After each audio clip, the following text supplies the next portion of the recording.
A'udzubillahi minasyaitonirrajim. Bismillahirrahmanirrahim. Alhamdulillahirabbil alamin wassalatu wassalamu ala asyrafil anbiya'i wal mursalin wa ala alihi washabbihi ajmain. Rabbi shrah li sadri wa yassir li amri wahlul 'uqdatam min lisani yafqahu qawli. Amma ba'd. Assalamualaikum warahmatullahi wabarakatuh. Anak-anak enam sidik yang dirahmati Allah sekalian. Alhamdulillah, syukur pada Allah Subhanahu wa taala dapat kita bertemu kembali untuk meneruskan pembelajaran mata pelajaran sirah kita.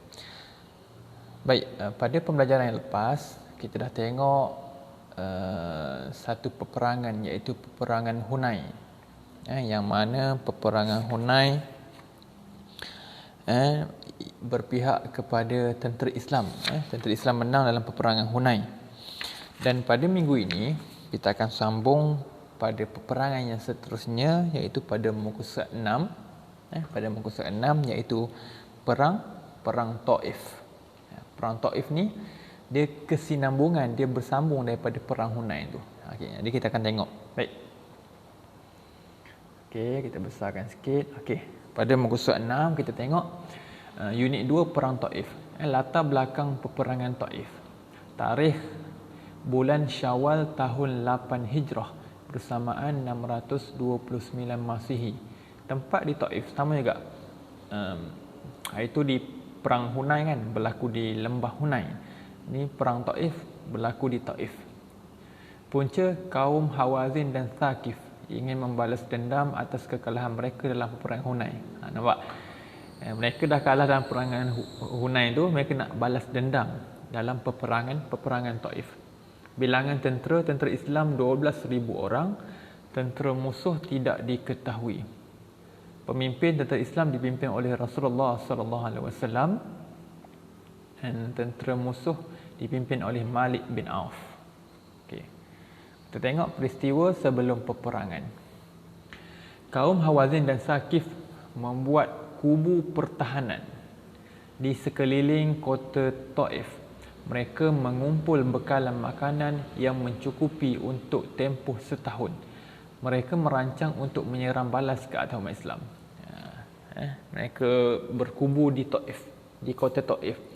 Mereka buat kubu pertahanan di sana. Mereka dah kumpul makanan. Maknanya mereka merancang untuk hidup tinggal dalam kubu tu selama setahun. Sebab tu mereka dah kumpul makanan untuk cukup makan selama setahun. Untuk kumpulan-kumpulan mereka. Baik, seterusnya kita tengok pada muka surat 7. Okey, pindah sikit. Okey, kita tengok peristiwa dalam peperangan tersebut. Okey. Peristiwa semasa peperangan, Rasulullah SAW dan umat Islam menuju ke Taif. Tentera musuh terkenal dengan kemahiran memanah, archery. Tentera musuh ni hebat memanah pada waktu itu.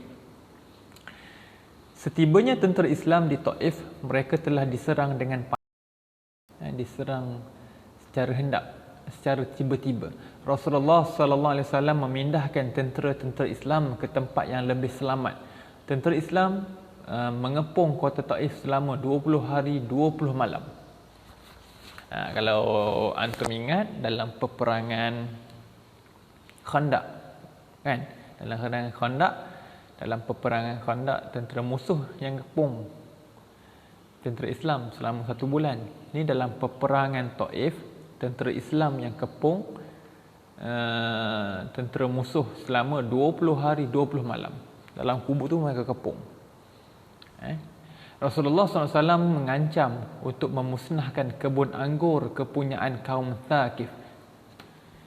Kebun tersebut merupakan sumber ekonomi kaum Thaqif. Tentera Islam melaksanakan ancaman tersebut. Kaum Thaqif menghantar utusan merayu agar Rasulullah SAW tidak memusnahkan kebun anggur mereka. Ni bijak Rasulullah. Bila kepung tu tentera Islam tak dapat nak masuk, tak dapat nak serang, lalu Rasulullah menggunakan taktik ancaman. Di luar sana ada kebun anggur milik kaum Thaqif. Kebun anggur ni pada waktu itu menjadi sumber ekonomi, sumber pertanian utama kaum Thaqif. Maknanya mereka memang terkenal dengan kebun anggur. Mereka banyak tanam anggur. Anggur itulah mereka jual, makan dan sebagainya. Lalu Rasulullah menghantar utusan memberi ugutan kepada tentera musuh kalau mereka tak nak menyerah kalah, Rasulullah dan tentera Islam akan hancurkan kebun anggur tersebut.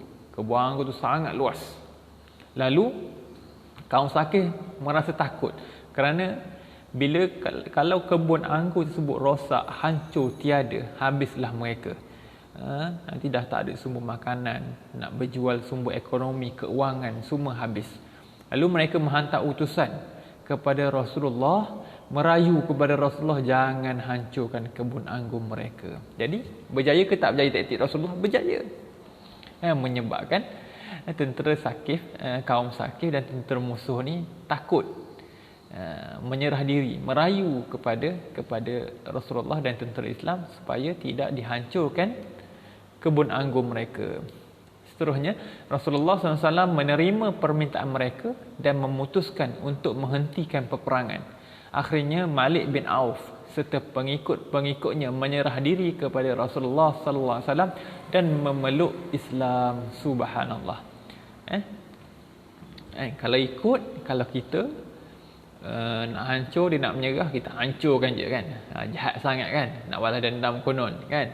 Kita hancurkan je. Tapi tak, Rasulullah ada sikap yang baik, sikap tolak ansur. Bila orang nak baik, kita buka ruang, buka jalan seluas-luasnya untuk orang berbaik dengan kita. Jangan orang nak baik kita balas dengan kejahatan, walaupun dia pernah buat jahat dengan kita pada waktu dahulu. Jangan. Rasulullah ajar orang yang nak buat baik dengan kita terima, kita maafkan dia walaupun dia pernah buat jahat kepada kita. Ini sebagai contoh.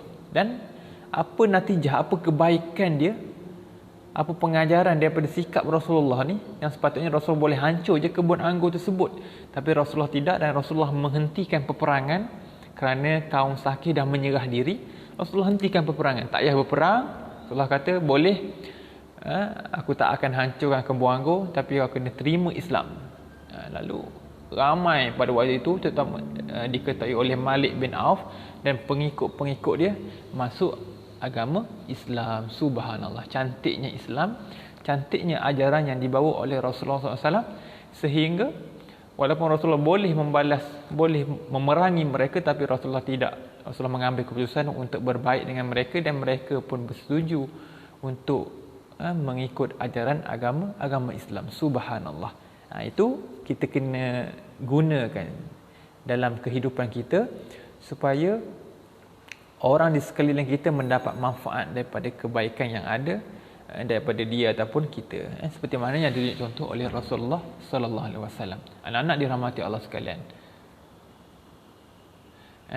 Jadi peristiwa ni dalam peperangan Taif ni memberi banyak pengajaran kepada kita supaya apa sahaja ruang dan peluang yang ada, apa sahaja ruang untuk kita memenangkan Islam, lakukanlah, berfikirlah.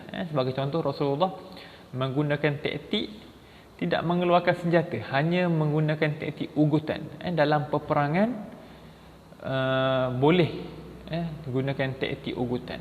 Okay. Sebagai contoh, dalam peperangan juga ada penipuan. Dalam Islam menipu ni salah. Dalam Islam menipu ni salah. Tapi ada setengah keadaan menipu ini dibenarkan. Ada 2 ataupun 3 keadaan yang mana menipu ini dibenarkan. Salah satunya dalam peperangan. Salah satunya dalam peperangan. Dalam peperangan kita boleh menipu. Ni pun ugutan ni umpama macam menipu. Kita kata nak hancurkan kebun dia, tapi kita tak buat pun. Nampak? Tapi menipu untuk memenangkan Islam, menipu dalam peperangan, menipu untuk menyebarkan agama Islam dibenarkan dalam Islam. Kalau menipu sahaja kan, menipu kawan kita, menipu mak ayah kita, menipu guru kita, tak boleh. Ada beberapa keadaan, nanti kita akan belajar. InsyaAllah nanti kita akan belajar. Jadi anak-anak dirahmati Allah sekalian, jadi untuk hari ini kita cukup sekadar itu dulu. Kan, nanti kita akan sambung lagi pada muka surat yang akan datang beserta dengan latihan. InsyaAllah Untuk hari ini kita hanya belajar tentang perang Taif pada muka surat 6 dan 7. Perang Taif ini berlaku disebabkan kaum Saqif dan Hawazin nak balas dendam kerana kekalahan dalam peperangan Hunain. Baik, alhamdulillah. Anak-anak dirahmati Allah sekalian, malah rasa cukup sekadar itu. InsyaAllah kita sambung pada pelajaran yang akan datang. Malah minta maaf di atas segala kekurangan. Terima kasih kerana menonton dan jangan lupa tulis nama di bahagian komen. InsyaAllah kita jumpa pada pelajaran yang akan datang. Wallahualam. Assalamualaikum warahmatullahi wabarakatuh.